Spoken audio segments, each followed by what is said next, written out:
जो कैसे हो आप। आज हमारा क्लास 9 का सेकंड चैप्टर स्टार्ट हो रहा है, जो कि है क्या हमारे आसपास के पदार्थ शुद्ध हैं। Is matter around us pure. क्या हमारे आसपास के पदार्थ शुद्ध हैं या नहीं है। तो इससे पहले जब हमने पदार्थ के विषय में पढ़ा था तो हमने पदार्थ का वर्गीकरण किया था।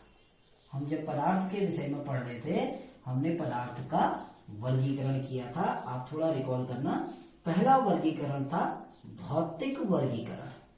ये हमने पिछले चैप्टर में पढ़ा, पदार्थ का भौतिक वर्गीकरण, जिसमें हमने पदार्थ को 3 भागों में विभाजित किया था। भौतिक अवस्था के आधार पर ठोस, द्रव और गैस। इस ठोस, द्रव और गैस के विषय में हम पिछले अध्याय में पढ़ चुके हैं। अब इस चैप्टर में हम पदार्थ के रासायनिक वर्गीकरण के विषय में पढ़ेंगे। तो रासायनिक आधार पर, रासायनिक वर्गीकरण के आधार पर पदार्थ आपके 2 प्रकार के होते हैं सामान्यतया।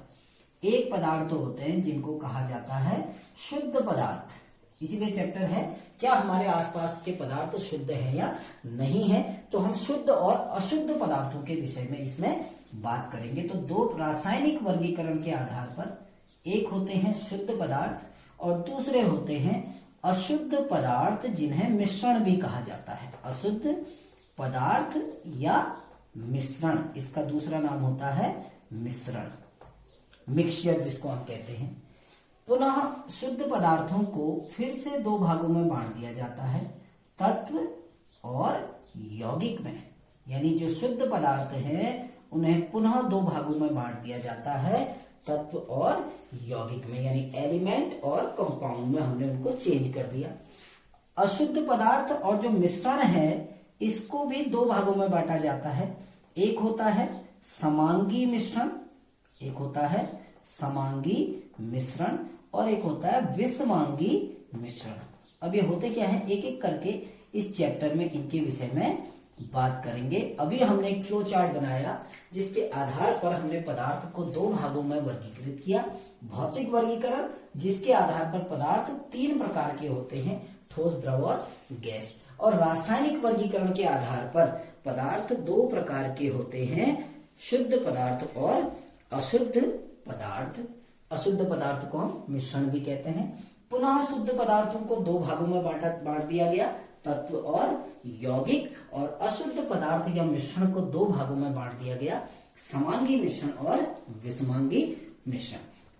तो इसके बारे में यानी भौतिक वर्गीकरण के बारे में हमने पिछले चैप्टर में डिस्कस कर चुके हैं। इस चैप्टर में हम केवल रासायनिक वर्गीकरण के बारे में बात करेंगे कि जो शुद्ध पदार्थ होते क्या है। तो पहला टॉपिक हमारा आता है शुद्ध पदार्थ, प्योर सब्सटेंसेस।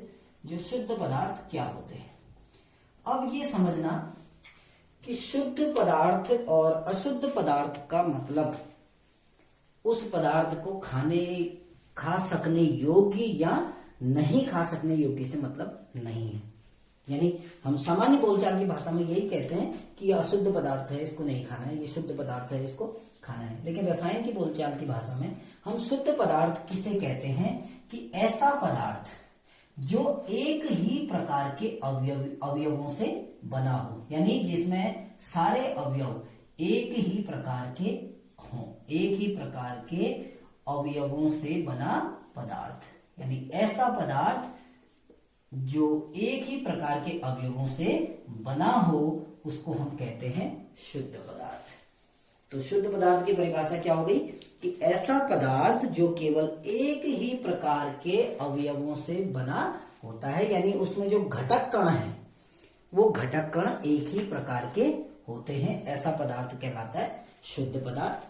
अशुद्ध पदार्थ क्या हुआ कि ऐसा पदार्थ, अगर हम अशुद्ध पदार्थ की बात करें तो अशुद्ध पदार्थ क्या हुआ कि ऐसा पदार्थ जिसमें एक से अधिक अवयव उपस्थित होते हैं। हम इसको कह सकते हैं कि एक से अधिक अवयवों से बना हुआ पदार्थ, एक से अधिक अवयवों से बना, यानी ऐसा पदार्थ जो एक ही प्रकार के अवयवों से बना हो वो कहलाएगा शुद्ध पदार्थ। और जो एक से अधिक अवयवों से बना होगा उसको कहेंगे हम अशुद्ध पदार्थ। जैसे वायु है, वायु एक अशुद्ध पदार्थ है। क्यों कहा? क्योंकि वायु में बहुत सारे घटक होते हैं, नाइट्रोजन भी होती है, ऑक्सीजन भी होती है, कार्बन डाइऑक्साइड भी होती है, कुछ अक्रिय गैसें भी होती है, हीलियम, नियॉन जैसी। तो वायु एक मिश्रण है। वायु हम छोटी क्लासों में पढ़ते आए हैं कि वायु विभिन्न गैसों का एक मिश्रण है, और मिश्रण किसे कहते हैं? अशुद्ध पदार्थ को। अशुद्ध पदार्थ का ही दूसरा नाम क्या है? मिश्रण। तो शुद्ध पदार्थ क्या हुआ? जो एक ही प्रकार के अवयवों से बना होता है उसको हम कहते हैं शुद्ध पदार्थ, और जो एक से अधिक अवयवों से बना होता है वो कहलाता है अशुद्ध पदार्थ। अब जो शुद्ध पदार्थ है, ये जो अवयव है, हमने कहा एक ही, अब हम शुद्ध पदार्थ के बारे में बात करते हैं। हमने कहा जिसमें एक ही प्रकार के अवयव होते हैं।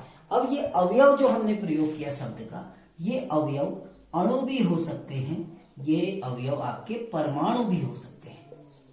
पदार्थ का जो घटक होता है वो सबसे छोटा घटक कहलाता है परमाणु। तो ये जो अवयव हैं, एक ही प्रकार के अवयव, ये एक ही प्रकार के क्या हो सकते हैं? परमाणु भी हो सकते हैं, और एक ही प्रकार के अणु भी हो सकते हैं। जैसे गंधक है, गंधक यानी सल्फर जिसको हम कहते हैं S8, ये गंधक है जिसको हम सल्फर कहते हैं सामान्यतया। तो ये एक शुद्ध पदार्थ है, क्योंकि इस सल्फर में जितने भी परमाणु होंगे, इस गंधक में जितने भी परमाणु होंगे वो सारे के सारे किसके होंगे? सल्फर के परमाणु होंगे। वो सारे के सारे सल्फर के परमाणु होंगे। पहले ही कह रखा है कि अवयव अणु भी हो सकते हैं और क्या हो सकते हैं? परमाणु। अब जैसे मैं एक उदाहरण देता हूं, यदि आपके पास शुद्ध पानी है, आपके पास पानी है, पानी का सूत्र क्या होता है? H2O। पानी का सूत्र क्या होता है? H2O। अब ये पानी, चाहे आपके पास एक बाल्टी पानी हो, अगर इस पूरी बाल्टी पानी में केवल किसके कण हो? जल की, H2O हो खाली, तो ये कैसा पानी होगा? शुद्ध पानी। यदि इस पानी में हमने चीनी मिला दी थोड़ा सा, तो इसमें दो घटक हो गए, देखिए दो अवयव हो गए, ठीक है ना। जो हम शरबत पीते हैं वो अशुद्ध है सामान्यतः। फिर से कह रहा हूं, अशुद्ध का मतलब ये नहीं कि हम खा नहीं सकते, अशुद्ध है। क्यों? क्योंकि शरबत में, अगर हम शरबत की बात करें तो शरबत में सामान्यतया दो घटक तो होते ही हैं, एक पानी होगा और दूसरा क्या होगा? चीनी। तो ये शरबत एक घटक से नहीं बना, बल्कि कितने घटकों से बन गया? दो प्रकार के घटकों से। तो ये कैसा कहलाया? अशुद्ध। क्यों? क्योंकि इसमें दो प्रकार के अवयव हैं, पानी भी है और चीनी भी है। यदि शुद्ध पानी है, शुद्ध पानी का मतलब क्या हुआ? कि उसमें केवल घटक किसके होंगे? पानी के, यानी सारे कण किसके होंगे? H2O के कण होंगे। तो ऐसा पानी कहलाता है शुद्ध पानी या शुद्ध जल। जैसे ऑक्सीजन है, O2, शुद्ध ऑक्सीजन। अगर हम बात करें, शुद्ध शब्द का अगर हम प्रयोग करें तो इसका मतलब क्या है? कि जितने भी कण हैं, सभी कण किसके होंगे? ऑक्सीजन के होंगे। सभी कण ऑक्सीजन के होंगे, क्योंकि शुद्ध शब्द का प्रयोग कर रहे हैं। तो सारे के सारे कण किसके होंगे? आपके ऑक्सीजन के। यदि कोई अन्य कण आ जाता है, माना इसमें नाइट्रोजन का कण आ गया, तो ये शुद्ध नहीं रहा, ये क्या हो गया? आपका अशुद्ध पदार्थ हो गया।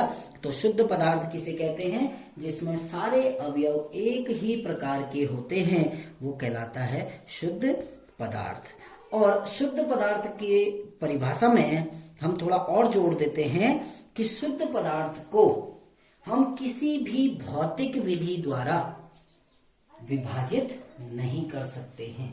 जैसे आपके पास पानी है, शुद्ध पानी है, मैं दो उदाहरण दे रहा हूं आपको, देखिए। एक तो बता रहा हूं कि शुद्ध पानी है, आपके पास शुद्ध जल है, और दूसरा आपके पास जल और किसका मिश्रण है? चीनी का। आपने पानी में क्या घोल दी? चीनी। कैसा हो गया? अशुद्ध। क्यों? क्योंकि कितने घटक हो गए? दो। अभी केवल पानी था तो शुद्ध था। तो अगर आप पानी को गर्म करें, अगर हम पानी को गर्म करते हैं तो किस में बदलेगा? वाष्प में। और वाष्प भी किसकी होगी? केवल पानी की। यानी अब जल का सूत्र क्या होता है? H2O। अर्थात पानी को गर्म करके आप ऑक्सीजन और हाइड्रोजन में अलग अलग नहीं कर सकते। कुछ भौतिक विधियां होती हैं, जैसे उबालना, छानना, ये सब भौतिक विधियां हैं। चुंबक द्वारा अलग अलग करना, अभी हम इस चैप्टर में आगे इसके बारे में पढ़ेंगे कि पदार्थों का पृथक्करण पढ़ते हैं। तो पदार्थों को पृथक करने के लिए बहुत सारी विधियां अपनाई जाती है। उबाल कर हम अलग अलग कर सकते हैं, छान कर अलग कर सकते हैं, चुंबक द्वारा अलग अलग कर सकते हैं। तो शुद्ध पदार्थ किसे कहते हैं कि जिसे न तो उबाल कर, न छान कर, और न तो उबाल कर, न ही छान कर, और न किसी अन्य भौतिक विधि द्वारा उसके घटकों में अलग नहीं किया जा सकता। जैसे पानी के घटक क्या हैं? हाइड्रोजन और ऑक्सीजन, दो घटक हैं। H किसका प्रतीक है? हाइड्रोजन का। O किसका प्रतीक है? ऑक्सीजन का। तो पानी में कितने घटक हैं? दो, एक हाइड्रोजन, दूसरा ऑक्सीजन। लेकिन अगर पानी शुद्ध है तो आप इसको हाइड्रोजन और ऑक्सीजन में अलग अलग नहीं कर सकते। यानी जब द्रव अवस्था में था तब भी उसका सूत्र क्या था? H2O। जब वाष्प में बदल गया तब भी उसका सूत्र क्या है? H2O। अब जल और चीनी को अगर आप गर्म करोगे तो दोनों अलग अलग हो जाएंगे। पानी किस रूप में उड़ जाएगा? वाष्प के रूप में। और चीनी क्योंकि वाष्प में नहीं बदलती है, चीनी गैस में नहीं बदलती, तो चीनी कहाँ रह जाएगी? नीचे, और पानी उड़कर कहाँ चला जाएगा? भाप बनकर बाहर चला जाएगा। अर्थात शुद्ध पदार्थ जो होते हैं वो एक ही प्रकार के अवयवों से मिलकर बने होते हैं, और इन अवयवों को किसी भी भौतिक विधि द्वारा हम अलग अलग नहीं कर सकते हैं। अब दूसरा हम आते हैं किसके बारे में? अशुद्ध पदार्थ के बारे में। अशुद्ध पदार्थ, या जिसको हम कहते हैं मिश्रण, दूसरे पदार्थ होते हैं हमारे। कैसे? अशुद्ध पदार्थ, इम्प्योर सब्सटेंसेस। अशुद्ध पदार्थ, या जिसको हम कहते हैं मिक्सचर या मिश्रण। अब मिश्रण क्या होता है? पहले ही परिभाषा में हम बता चुके हैं कि जो अलग अलग प्रकार के अवयवों से बने होते हैं, या जिसमें एक से अधिक प्रकार के अवयव होते हैं। एक से अधिक प्रकार के अवयव होते हैं। ऐसा पदार्थ जिसमें एक से अधिक अवयव होते हैं वो कहलाता है आपका कैसा?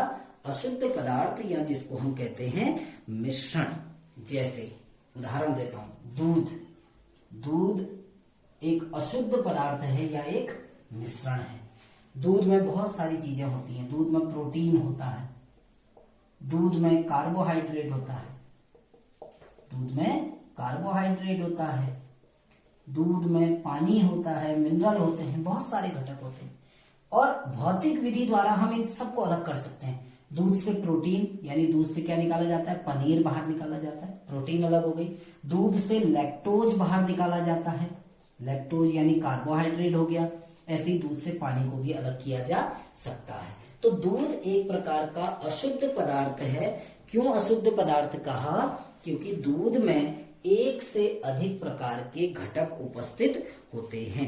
तो ऐसे पदार्थ जिनमें एक से अधिक प्रकार के पदार्थ उपस्थित होते हैं उन्हें कहा जाता है अशुद्ध पदार्थ या मिश्रण कहा जाता है। जैसे और भी बहुत सारे उदाहरण हैं। शर्करा विलयन, चीनी का विलयन, शर्करा विलयन ये अशुद्ध है। क्यों? क्योंकि इसमें दो घटक होते हैं आपके। दो घटक क्या? एक तो शर्करा होगी, शर्करा अर्थात चीनी, और दूसरा क्या होगा? पानी। तो दो घटक हो गए। तो जब दो घटक हो जाएंगे, दो या दो से अधिक घटक हो जाएंगे, तो ऐसा विलयन, ऐसा मिश्रण पदार्थ कहलाता है अशुद्ध पदार्थ। तो हमारे आसपास बहुत सारे पदार्थ जो हैं वो मिश्रण के रूप में रहते हैं या अशुद्ध पदार्थ के रूप में रहते हैं। जैसे गन्ने का रस है, ठीक है ना, समुद्री जल है, समुद्री जल में नमक होता है, तो पानी और नमक दो घटक हो गए, गन्ने का रस है। ऐसे ही जो कोल्ड ड्रिंक है या जो पेट्रोलियम है, एलपीजी है, बायोगैस है, नल का जो जल है, हमारे घरों में जो पानी आता है वो भी एक मिश्रण है। क्योंकि खाली H2O नहीं होता, उसमें अन्य घटक भी उपस्थित होते हैं। तो इस वीडियो में हमने बात करी कि क्या हमारे आसपास के पदार्थ शुद्ध हैं। तो हमें आंसर मिला कि नहीं, हमारे आसपास के सभी पदार्थ शुद्ध नहीं होते हैं, बल्कि वो मिश्रण के रूप में पाए जाते हैं। तो हमने शुद्ध और अशुद्ध पदार्थ के विषय में बात की। नेक्स्ट वीडियो में हम बात करेंगे कि शुद्ध पदार्थ कितने प्रकार के होते हैं और अशुद्ध पदार्थ कितने प्रकार के होते हैं। Thank you.